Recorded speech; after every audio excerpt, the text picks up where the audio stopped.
Clean చేసుకున్నటువంటి chicken తీసుకోవాలి. ముందుగా బాండీ పెట్టుకొని ఆయిల్ పోసుకోవాలి.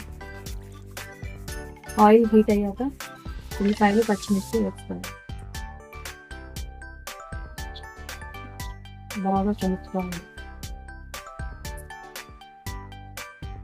ఉల్లిపాయ పచ్చిమిర్చిలోకి అల్లం వెల్లుల్లి పేస్ట్ వేసుకోవాలి. అల్లం వెల్లుల్లి పచ్చివాసన పోయే వరకు నూనెలో బాగా వేగనివ్వాలి.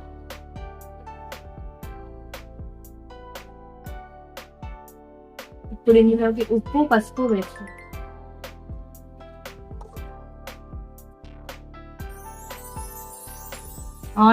ఆనియన్ పేస్ట్ వేసుకోవాలి.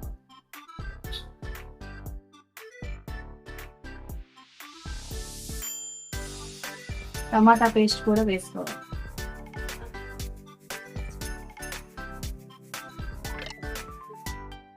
పచ్చివాసన పోయే వరకు మగ్గనివ్వాలి. నేను ఇలా పైకి తేరాలి. పచ్చివాసన పోయాక ఇప్పుడు క్లీన్ చేసుకున్న చికెన్ ని ఇందులో వేసుకోవాలి.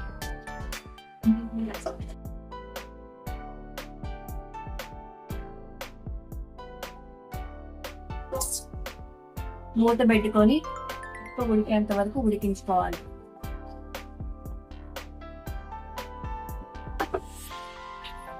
ఇలా నీరంతా ఇంకిపోయి చికెన్ బాగా ఉడకాలి. ఇలా ఉడికిన చికెన్ లోకి ఇప్పుడు కారం,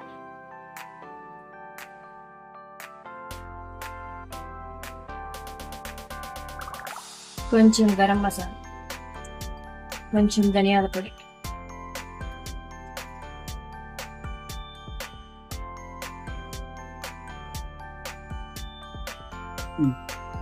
ఒక కప్పు వాటర్,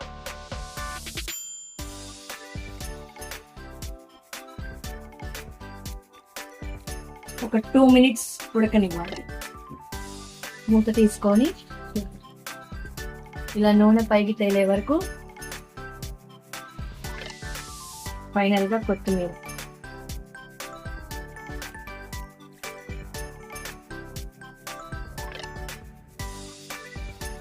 కొంచెం కరివేపాకు. మంచి గ్రేవీతో చికెన్ కర్రీ రెడీ.